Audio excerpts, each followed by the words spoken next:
Bonjour à tous, on se retrouve pour une nouvelle vidéo pédagogique sur comment prendre profit sur un trade.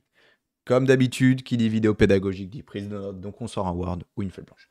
Au sommaire de cette vidéo, on va voir qu'est-ce que la prise de profit, les différents types de prise de profit possibles, la notion la plus importante quand on veut prendre profit et la conclusion. Alors, qu'est-ce que la prise de profit?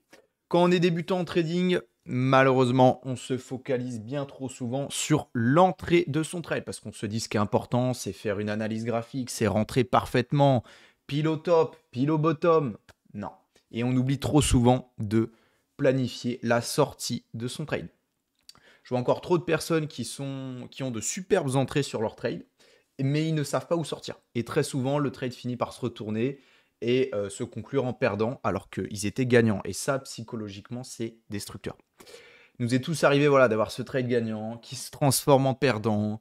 Du coup, on est frustré, on a envie de se refaire, on gride sur le TP, on se dit j'ai pas autant souffert pour clôturer maintenant. Et c'est comme ça qu'on rentre dans une spirale négative émotionnelle et on finit par liquider le compte. Cela vient également donc du take profit qui est trop greed, qui est mal placé, et également d'une mauvaise gestion du trade. Je vous invite à aller voir la dernière vidéo que j'ai faite justement sur la gestion du trade.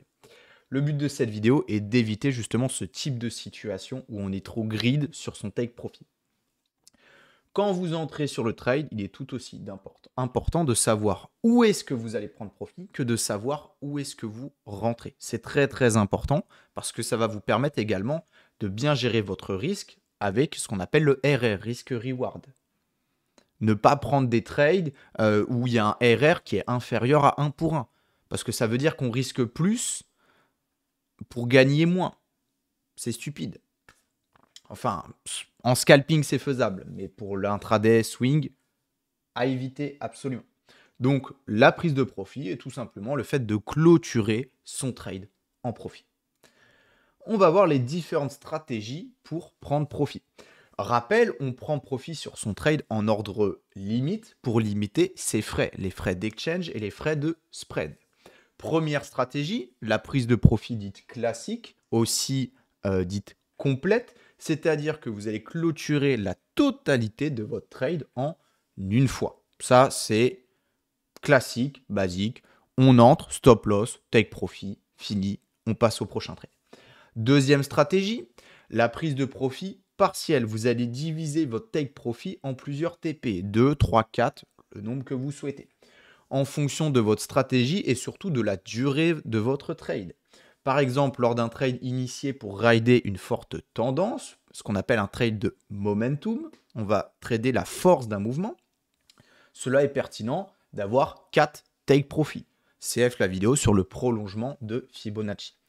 Troisième stratégie, principe de laisser courir une partie de ses profits. Ne se pratique qu'avec les trades qui sont dans le sens de la tendance. C'est le principe de maximiser ses profits. C'est-à-dire que vous allez TP 80% de votre trade au TP initial et vous allez laisser courir les 20% restants avec ce qu'on appelle un trailing stop, un stop suiver. Ça revient à la même chose. Permet voilà, de rider la tendance si elle est plus forte que ce que vous aviez estimé. J'ai mis un 80-20, les pourcentages restent arbitraires. Vous pouvez totalement faire un 50-50, un 30-70. À vous de voir ce qui s'adapte le plus à votre psychologie. PS, ces stratégies ne sont pas interdépendantes. Vous pouvez utiliser deux à la fois. Comme là, la troisième stratégie, c'est un mélange de la première et de la deuxième. Ok. La notion la plus importante quand on prend profit, c'est de prendre en compte la tendance de fond. Très, très, très important. On ne va pas avoir le même take profit en fonction de la tendance. C'est-à-dire que si vous êtes dans un long et que la tendance est haussière, vous êtes dans le sens de la tendance. Donc, vous allez avoir, entre guillemets, un TP plus grid. Alors que si on est en contre-tendance, il va falloir s'adapter plus rapidement parce que le trade pourrait rapidement se retourner contre vous. Voilà, exemple, dans le sens de la tendance, vous allez pouvoir prendre profit au high low suivant par rapport au mouvement que vous avez pris de retracement. Moi, personnellement, ce que j'aime bien faire dans ma stratégie, c'est prendre 50% de profit au high low suivant et laisser courir les 50% restants avec un stop suiveur. Stop suiveur, principe que je vous ai évoqué dans la gestion du trade dans la vidéo précédente. Pour le trade en contre-tendance, je vais chercher un take profit qui ne change pas la structure du marché. Donc ça va souvent être un TP total à l'order block ou à la précédente vente ou précédent achat du mouvement que je trade. Si j'ai un doute sur l'endroit où se trouve la liquidité, je divise mon take profit en deux pour sécuriser des gains à un niveau proche de mon entrée. En contre-tendance, je m'adapte rapidement car le prix peut vite partir à l'encontre de mon trade. Quand je vois une prise de liquidité importante, qui dit prise de liquidité dit que le marché va bientôt se retourner, moi je préfère clôturer mon trade. Je ne joue pas au super-héros, surtout pas en contre-tendance.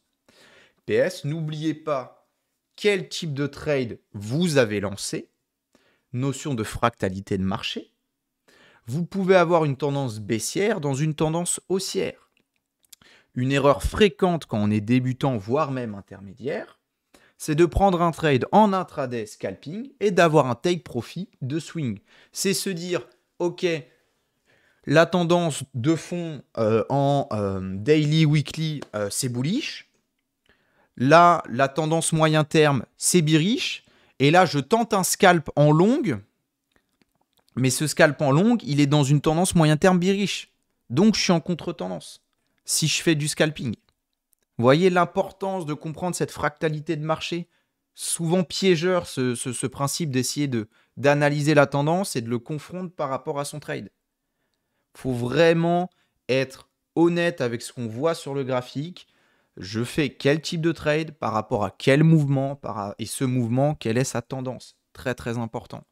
Ok, je prends un retracement par rapport à quel mouvement? Et ce mouvement, il est dans quelle tendance? Comme ça, on adapte le take profit en fonction. On ne court pas contre le vent. Avec le vent dans le dos, c'est plus simple.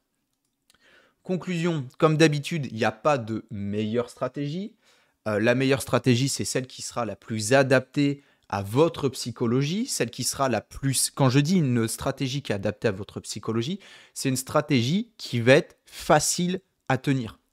Parce qu'en soi, toutes les stratégies sont faisables. Mais il y a des stratégies qui seront plus faciles à tenir pour une personne X que pour une personne Y. Et c'est ça que je veux dire quand j'évoque une stratégie adaptée à votre psychologie. Parce que le plus dur en trading, c'est de respecter son plan. Et plus votre plan sera simple, clair et adapté à vous, plus ce sera facile de le respecter.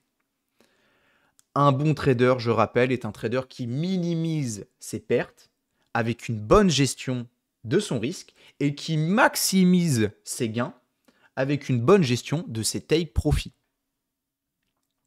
Vous devez minimiser vos pertes, maximiser vos gains. C'est essentiel. C'est comme ça que vous allez avoir une rentabilité pérenne dans le temps. Comme d'habitude, si vous avez pris de la valeur, le petit like, le petit commentaire pour m'occuper quand je suis aux toilettes, ça fait plaisir. Je vous remercie de votre écoute et on se dit à une prochaine fois.